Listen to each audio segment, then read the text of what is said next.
روشن چراغ علم سے ہے فکر و فن کا آسماں، نحوے سفر شام و سحر اہل ادب کی کہکشاں۔ اب آپ کو وہ بات بتانے لگوں جو شاید آپ نے سنی ہو، وہ کیا ہے کہ اخلاق اربع کا نظریہ سب سے پہلے شیخ نے پیش کیا۔ اس سے پہلے یہ نظریہ کسی نہ کسی شکل میں موجود ضرور تھا، یہ نہیں کہ اس نے انوینٹ کیا، ایجاد نہیں کیا، موجود تھا، لیکن اس نے اس کی تبدیل کی۔ جیسے مثال کے طور پر آپ جانتے ہیں کہ یہ اس سے پہلے میں نے ذکر کیا کون تھے؟ یونانی۔ کون سی زبان بولتے تھے؟ یونانی زبان۔ خل یا اخلاق، دم، بلغم، خبرہ، سودا کس زبان کے ہیں؟ عربی کے۔ یہ دو زبانیں میں لفظ ہی نہیں تھے، تو پھر انہوں نے کیسے نکال دیا؟ تو شیخ وہ تھا جو آیا جس نے سب سے پہلے یہ موجودہ ارکان اربع کا نظریہ پیش کیا۔ تخلیق بے شک اس نے کیا، فقرات نے اس نے کہا سوچا، اور اس کے بعد ابھی چلتے، اور یہ نظریہ آج تک ہم طبا میں اسی طرح چل رہا ہے۔ ہم آج بھی کہتے ہیں 4 اخلاق ہیں، اور ان اخلاق جب یہ اخلاق اپنی جگہ پر قائم ہوتے ہیں تو انسان کی صحت ہے، اور جب ان میں تبدیلی آ جائے تو انسان مرض مریض ہو جاتا ہے۔ اور پھر کیا کیا جاتا ہے؟ طبیب کا کام کیا ہے؟ طبیب معاون ہے طبیعت کا۔ وہ کیا کرتا ہے کہ طبیعت کو وہ چیزیں روک دیتا ہے جو ان اخلاق کی جن وجہ سے بیماری بڑھ گئی یا پیدا ہو گئی، تو ان وجہوں کو روک دیتا ہے، ان ادویات کو، ان اغذیہ کو روک دیتا ہے جو اس خل کو بڑھنے کا سبب بنتے ہیں، اور اس دوا کو یا اغذیہ کو دیتا ہے جو کہ اس خل کی مدد کریں گے جو کہ انسان کو صحت مند کرے۔ تو یہ نظریہ اس وقت سے لے کے آج تک چلتا آ رہا ہے، اور کتنے ہزاروں لاکھوں تصویر گزرے، کسی نے ان سے اختلاف نہیں کیا۔ ٹھیک ہے، علامہ کرشی نے، ان کا بھی ایک کارنامہ ہے، یہ جو ہم آج ترتیب پڑھتے ہیں دم، بلغم، صفرا، سودا، یہ ترتیب جو ہے علامہ کرشی نے ہم کو دی۔ اس سے پہلے یہ ترتیب اس طرح نہیں، یہ علامہ کرشی نے دی۔ اب دیکھتے ہیں جی کہ خل کی اقسام۔ ممکن ہے یہ کچھ آپ ان میں سے کچھ آپ کو پتا ہو، کچھ چیزیں نہ ہو۔ خل کی جو ہے وہ 6 اقسام، رنگ کے اعتبار سے، مساکن کے اعتبار سے، تولید کے اعتبار سے، صورت شیخ کے اعتبار سے، کثافت اور لطافت کے اعتبار سے، فضلہ اور غیر فضلہ کے اعتبار سے، اور طبعی اور غیر طبعی کے اعتبار سے۔ یہ اخلاق کی 6 اقسام ہیں۔ اس کے بارے میں آج انشاءاللہ رنگ کے اعتبار سے، یہ تو ابھی میں نے آپ کو بتا دیا کہ بکرات نے دیکھا کہ جس میں انسانی میں مختلف رنگ پائے جاتے ہیں، اس نے 4 نمایاں رنگ کیے۔ ٹھیک ہے، 4 نمایاں رنگ۔ کون کون سا؟ احمر، ابیض، اصفر اور اسود۔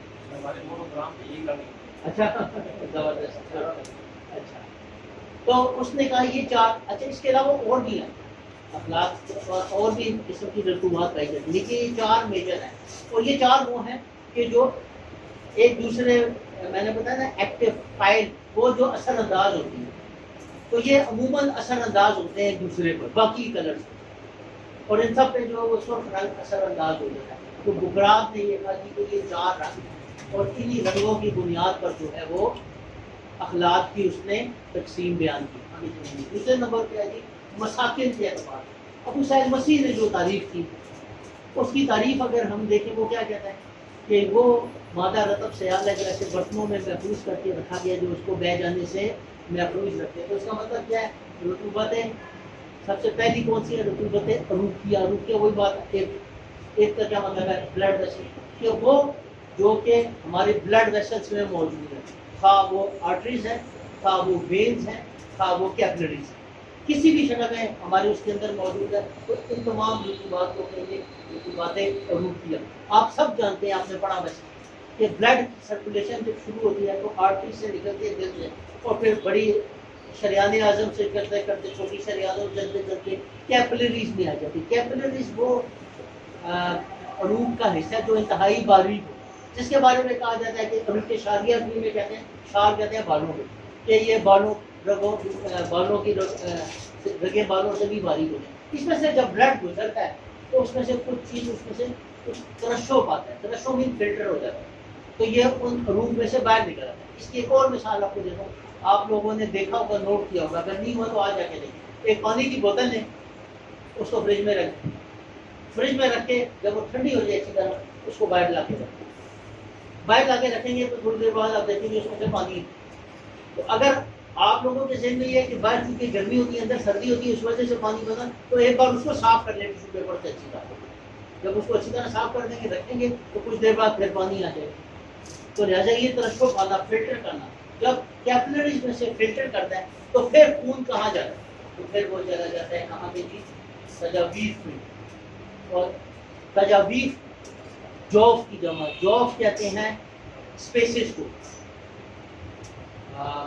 اس کے لیے طب کا جو سوال استعمال ہوتا ہے جوف, جوف صدر, جوف بدن, ٹھیک ہے.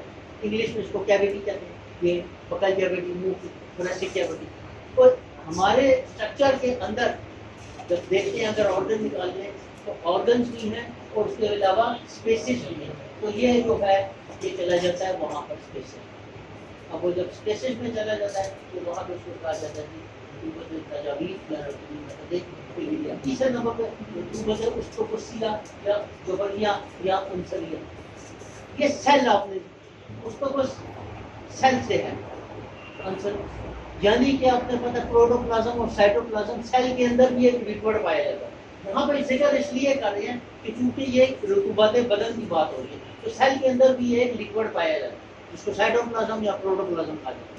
تو یہ اس بات ہے اسٹروپوسیا یا جوبریا کہلاتے ہیں. لیکن ان کو ڈائریکٹ طب اخلاق میں شامل نہیں کرتے, اس لیے یہ کیا کرتے ہیں, یہ اس کے افعال کے لیے کام آتے ہیں. یعنی کہ سیل کو پاور دیتے ہیں, سیل آپ جاتے ہیں, سیل سے ٹیشو بنتے ہیں, ٹیشو سے آرگن بنتا ہے. تو وہ جب بیسک لیول پہ ہی موومنٹ نہیں ہوگی, حرکت نہیں ہوگی, تو آگے آرگن بھی حرکت اپنا فعل سر انجام نہیں دے سکے گا. تو یہ چیز ہے. نیکسٹ کرو. اچھا جی, شیخ کی تعریف ہم دیکھیں. شیخ کے مطابق رطوبات کی دو قسم, رطوبات اولا اور رطوبات ثانیہ. اولا وہ ہے, وہ کہتے ہیں کہ جو جگر میں پیدا ہوتی ہے, وہ جو میں نے آپ کو کہا جگر کے اندر جاتی ہے اور جگر میں پیدا ہوتی ہے, اور جگر میں 4 اخلاق پیدا ہوتے ہیں. خون بلغم سفراٹ ہوتا, جب جگر پروسیس کرتا ہے تو وہ ایک چیز کرنے والی ہے. آپ جانتے ہیں کہ خون اس میں سب سے اہمیت کامل ہے. اچھا, اب کوئی آدمی اگر سوداوی ہے یا بلغمی ہے تو اس کا یہ مطلب نہیں ہے کہ اس کا خون کی کمی ہے یا خون کی ضرورت نہیں ہے. خون اس کی بھی ضرورت ہے, اصل چیز تو خون ہی. اسی لیے اللہ تعالیٰ نے خون کا مقام کہاں رکھا ہے, روح کے دمویہ میں. کیوں؟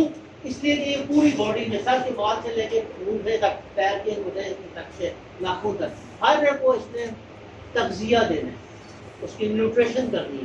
تو یہ نیوٹریشن اسی وقت کر سکے گا جب یہ پوری جگہ موو کرے گا. اگر اس کو اسٹور کر کے رکھ دیا جائے تو پھر یہ نیوٹریشن نہیں کر سکتا. تو لہٰذا یہ پورے جسم میں پھیل رہا ہے. دوسرے نمبر پہ بلغم. بلغم کو طبا کہتے ہیں کچا خون. کچا خون کی بھی ضرورت ایسی ہے کہ اس کا بھی اسٹور کرنے کا کوئی آلہ اللہ تعالیٰ نے نہیں بنایا. اس کو بھی روح کے دمویوں میں روح دم کے ساتھ ساتھ. کیوں؟ تاکہ بوقت ضرورت اگر دم کی گئی ہے کبھی واقع ہو جاتی ہے, اس کی کوالٹی نہیں ہے, اس کی کوانٹٹی نہیں, تو جگر اس بلغم کو پکائے اور اس کو دم کی شکل میں بنا دے اور جسم کی ضرورت پوری ہو سکے. اس کی چھوٹی سی مثال رکھتا ہوں. آپ لوگوں نے کئی مرتبہ شادیاں کی ہوگی یا شرکت کی ہوگی, تو آپ نے دیکھا ہوگا آپ جب آرڈر دیتے ہیں پوچھتے جی کتنے گیسٹ ہیں, آپ کہتے ہیں جی 200 گیسٹ ہیں. تو وہ 200 گیسٹ کا تو کھانا پکاتا ہے, لیکن وہ کہتے ہیں جی ساتھ میں 25 کا ایکسٹرا آپ سے چارج نہیں کروں گا, لیکن 25 کا میں سیمی سالڈ نیم پکا پکایا جو سیمی کو بنا کے رکھوں گا, تاکہ اگر خدا نہ خواستہ زیادہ ہے تو فوری طور پہ 5-10 منٹ کے اندر میں پکا کے آپ کو دے سکوں. یہی ہے بلغم اور خون کی مثال. خون پورے جسم میں چلتا ہے اور جب ضرورت پڑتی ہے تو جگر اس کو پکا کے اس کو خون میں کنورٹ کر دیتے ہیں اور انسان جو ہے وہ زندہ رہتا ہے. اس کی ایک مثال یہ میرا ذاتی خیال ہے, ممکن آپ لوگوں نے دیکھا یہ کب ہم دیکھتے ہیں کہ جب آپ نے دیکھا ہوگا کوئی آدمی کسی ایسی جگہ چلا جائے جہاں کھانے کی جگہ بھی نہیں ملتا, جہاں زلزلے میں یا کہیں پہ دب دب آ جائے اور وہ زندہ رہے, تو کچھ عرصے تک آپ لوگوں نے دیکھا ہوگا کہ جو زلزلہ آیا تھا اس کو 3 مہینے بعد بھی زندہ نکلے. یاد ہے آپ لوگوں کو؟ تو وہ کیسے زندہ رہے؟ شاید یہی بات ہے کہ قدرت نے وہ خون کو تھا اور بلغم تھا اور وہ اس طرح کر کے وہ اس طرح ہوا. دوسرے نمبر پہ تھی رطوبات ثانیہ, یعنی کہ سیکنڈ. اولا پہلی, ثانوی سیکنڈ. دو کون سی ہے جو روح کے طبیعت سے مترشح ہو کر نزت کو آ کر آزاد کے رقم اور سزاؤں میں چلی جاتی ہے. یہ تو وہ ڈیفینیشن ہے جو اس نے بھی کی وسیع نے جو کہ اس کا استاد تھا. لیکن ایک لائن اس نے زیادہ لکھی, وہ کیا ہے, یہاں اعضاء اور غدد سے نزلت باتیں خون میں شامل ہوتی ہیں. اس کو بھی میں دیکھیں آج کل کی ماڈرن سائنس کیا کہتی ہے کہ خون میں صرف یہی چیزیں شامل نہیں, صفرا سودا بلغم اور دم, بلکہ نیوٹریشن شامل ہے یہ ہم بھی کہتے ہیں, آکسیجن بھی شامل ہے یہ ہم کہتے ہیں, روح بھی شامل ہے یہ ہم کہتے ہیں. لیکن آج ماڈرن سائنس نے دو چیزیں اور نکال دی, ایک ہے ہارمونز اور ایک ہے انزائمز. یہ کہاں ہوتی ہے؟ یہ بھی خون نہیں ہوتی, یہ خون سے باہر نہیں ہوتی. تو یہ کہاں سے نکلتے ہیں؟ غدد میں سے, گلینڈز میں سے. تو یہ بھی شامل ہوتے. تو شیخ کی آپ وسعت دیکھیں کہ اس نے یہ بات کہی کہ یہی نہیں بلکہ جیسے اس نے وہ اسباب والی بات کہی تھی, نہیں والی بلکہ یہ بھی کہا کہ نہیں کچھ چیزیں نزلت کو آگے بھی ہو. یہ غدد گلینڈ اس وقت نہیں تھے, لیکن اس نے کہا یہ ہے تو کیوں ہے, آخر کوئی نہ کوئی اس کا کام ہوگا. اس نے کہا یہاں سے بھی کوئی چیز نزلت, جس نے کہا کہ یہاں پہ بھی نزلت کا مطلب ہے کہ اس کو پکایا جاتا ہے, ضروری نہیں پکایا جاتا ہارمون. لیکن یہ تو آج کل کی ماڈرن ہے نا, ماڈرن سائنس. لیکن بہرحال ہارمون میں سے انزائمز نکلتے ہیں اور سوری گلینڈ میں سے انزائمز نکلتے ہیں اور ہارمونز نکلتے ہیں اور وہ بھی خون میں شامل ہوتے ہیں. تو یہ تیسری ہے. چوتھے نمبر پہ اچھا ایک چیز رطوبات ثانیہ اور کون کون سے ہیں؟ 10 یہ کس میں لکھی ہیں رطوبات ثانیہ, وہ جو شیخ نے کہا جو کہ مختلف قسم سے جو کہ ان سے ہٹ کے ہیں, خون بلغم صفرا اور سودا سے ہٹ کے, کیونکہ اس کو اس نے اولا کہا. نمبر 1 اس نے کہا کہ رطوبات لمفاویہ, لمفیٹک فلوئڈ جو کہ آپ کے لمف میں سے نکلتا ہے. رطوبات تجاویف, تجاویف میں نے کہا جوف کو کہتے ہیں. جوف کے اندر مختلف آرگنز ہوتے ہیں اور آرگنز بنے ہوتے ہیں ٹیشوز میں, ان میں سے بھی کچھ فلوڈ نکلتے ہیں. وہ رطوبات مال خلیہ, انٹر سیلولر فلوڈ جو سیل کے اندر پایا جاتا ہے. رطوبات موٹی التقاء, سیریبولر اسپائنل فلوڈ, یہ دماغ کے اندر بھی پایا جاتا ہے. رطوبات لعاب دہن, یہ آپ کا جو تھوک جس کو کہتے ہیں, یہ بھی ایک قسم کی رطوبات ہے. جب ہم کہہ رہے ہیں کہ یہ رطوبات بدن ہے تو پھر وہ بھی تو رطوبات ہے, اس کو بھی شامل کریں. رطوبات غلاف القلب, پیریکارڈیم, آپ جانتے ہیں کہ دل کے گرد بھی ایک جھلی ہوتی ہے جسے غشاء القلب ہم کہتے ہیں, انگلش میں کہتے ہیں پیریکارڈیم. اس کے اندر بھی چونکہ دل نے کنٹینیوس حرکت کرنا ہوتا ہے, تو اس حرکت اگر وہ کرے, یہ لیکوڈ اگر خون بیچ میں نہ ہو تو یا تو جل جائے یا وہ جلی جائے. تو لہٰذا اس کی لوبریکیشن کے لیے جیسے ہم گاڑی میں موبلائز ڈالتے ہیں, اللہ نے یہ چیز غلاف قلب میں ڈال دی. رطوبات غشاء الرئہ, پھیپھڑوں کے گرد بھی ایک جھلی ہوتی ہے, اس کے اندر بھی ایک لیکوڈ پایا جاتا ہے. رطوبات باریک, رطوبات مخفیہ, منی آتی, یہ بھی ظاہر انسانی جسم کی. اور رطوبات اقشیہ مفاصل, سائنوویل ممبرین فلوئڈ, یہ بھی آج ماڈرن سائنس کہتے ہیں کہ ہمارے جوڑوں میں بھی ایک رطوبت پائی جاتی ہے. تو یہ 10 کے قریب اقسام ہے رطوبات ثانیہ کی, جو کہ ڈیفینیشن سے شیخ کی ڈیفینیشن سے اخذ کیے گئے. تو یہ ساری اول اولا اس نے کس کو کہا, خون بلغم صفرا اور سودا کو, اور ثانی اس نے کتنے کا 10. کلیئر جی, آگے چلتے. کثافت اور لطافت کے لحاظ سے اس کی 2 اقسام ہیں, ایک ہے خلط لطیف اور ایک ہے خلط لطیف. آپ لوگوں نے یہ کہاں سے آیا, آپ لوگوں نے وہ تعریف پڑھی ہوتی ہے خلط کی تعریف میں. آگے چل کے کیا ہے کہ خلط کے لطیف حصے سے ارواح پیدا ہوتی ہیں اور خلط کے کثیر حصے سے اعضاء بنتے ہیں. تو یہ وہی ہے کہ لطیف جو روح کے ساتھ اعتراض ہوتے ہیں اور کثیر جس کی مدد سے اعضاء آرگنز وغیرہ کرتے ہیں. آگے چلیں. تو اس لیے خلط محمود اور خلط غیر محمود. خلط محمود وہ ہے جو جس میں انسانی کے لیے ضروری ہے, کچھ لوگ اس کو بھی کسی میں لا دیتے ہیں, یہ بھی کیا جائے. لیکن غیر محمود وہ ہے جو کہ جسم انسانی کے لیے ضروری نہیں, بلکہ ان کا جسم انسان کے اندر رہنا نقصان کا باعث ہے. مثال کے طور پہ بول بھی لیکوڈ ہے. مثال کے طور پہ منی ایک وقت آنے کے بعد وہ نقصان دہ ہوتا ہے. مثال کے طور پہ ارق, آپ کا یہ پسینہ. آپ مثال کے طور پہ خواتین میں حیض و نفاس, یہ تمام وہ لیکوڈس ہیں جو کہ جسم انسان کے اندر اگر رہیں تو وہ نقصان دیں. ان کا اخراج ہونا بہتر ہے. اس کو کہا جاتا ہے غیر محمود, خلط غیر محمود. آگے چلیے. طبعی اور غیر طبعی, یہ طبعی وہی ہماری 4 اخلاق, بلغم صفرا سودا اور دم. اور غیر طبعی یہ کب آتی ہے؟ یہ اس وقت آتی ہے جب انسان بیمار ہو جاتا ہے، جب کیفیت میں اور کمیت میں، کوالٹی یا کوانٹٹی میں، خواہ وہ بلغم ہے، خواہ دم ہے، خواہ خون ہے، خواہ سفرا ہے، مطلب طبعی جب غیر طبعی ہو جاتی ہے تو وہ اس میں آ جاتی ہے. ٹھیک ہو گیا جی یہاں تک؟ آگے چلیے. اچھا ایک چیز ہے یہ کنفرم نہیں ہے، میں نے کہیں پہ سنی تھی لیکن مجھے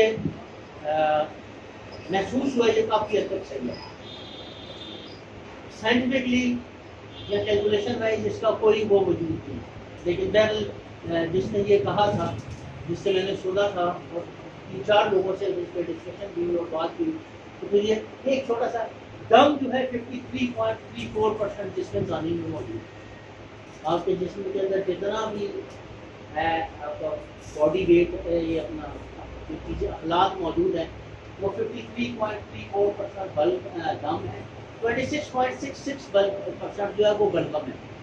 ٹھیک ہو، اور اس سے کم صفرا ہے 13.34% اور سودا 6.66%. یہ آپ کا جو ہے نا آپ کے اگین بتا رہا ہوں کہ یہ سائنٹیفکلی فی الحال پرووڈ نہیں ہے، لیکن اس پہ کچھ ڈسکشنز ہوئی ہیں ہماری چل رہی ہے کچھ لوگوں کے ساتھ، تو اس سے یہ پتہ چلتا ہے. باقی وہ آپ کو بتایا 60% آپ کا جو ہے وہ آپ کا فلوڈ آپ کا پایا جاتا ہے. اس 60% میں اگر آپ کا وزن 70 کلو گرام ہے تو اس میں سے 60% کیا 60% کا 60% وہ بنتا ہے 42 لیٹر. 42 لیٹر جو ہے مثال کے طور پہ آپ کا وزن 70 کلو گرام ہے تو 42 لیٹر آپ کا اندر جو ہے وہ فلوڈ پایا جائے گا. یہ جو رطوبات ہے بدن ہے یہ 42 لیٹر ہے اگر آپ کا وزن 70 کلو گرام. اب 42 لیٹر کی اندر تھوڑی سی آگے انٹر سیلولر فلوڈ، یعنی کہ سیل کے درمیان جو فلوڈ پایا جاتا ہے سیل کے اندر انٹرا سیلولر وہ ہے جی 28%. اس 42 کا 28 لیٹر آپ کے ساتھ.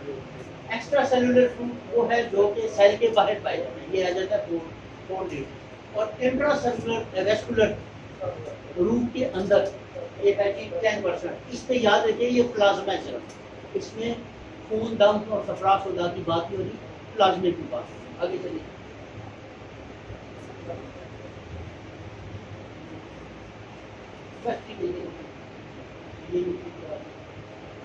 باقی آپ سب جانتے ہیں کہ دم صفرا بلغم اور سودا اور ان کے مزاج بھی آپ جانتے ہیں، یہ بھی آپ کو پڑھانے کی ضرورت نہیں ہے. پہلے آج کافی ٹائم ہو گیا اور آج کے لیے اتنا کافی ہے. تو انشاءاللہ اس سلسلے میں کوئی سوال یا کوئی چیز آپ پوچھنا چاہیں تو میں حاضر ہوں.